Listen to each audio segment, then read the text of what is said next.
Guys, another bulaklak na naman yung ating naispatan. Ayan. Sana nagugustuhan nyo yung kanyang karakter, pulang pula. Ayan. So yung dahon niya guys, ayan o. Ayan.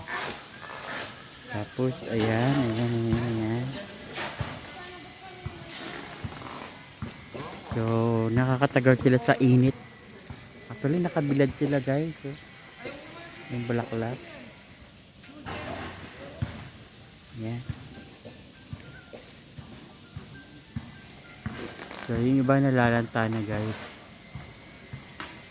Diba mga ganitong halaman, di na kailangan dilig-diligan araw-araw dahil buhay na buhay sila kahit walang tubig.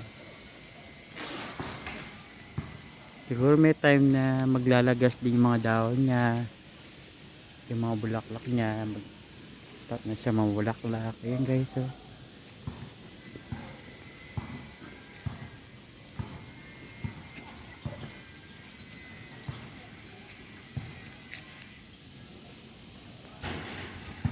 Till then, salamat sa panonood.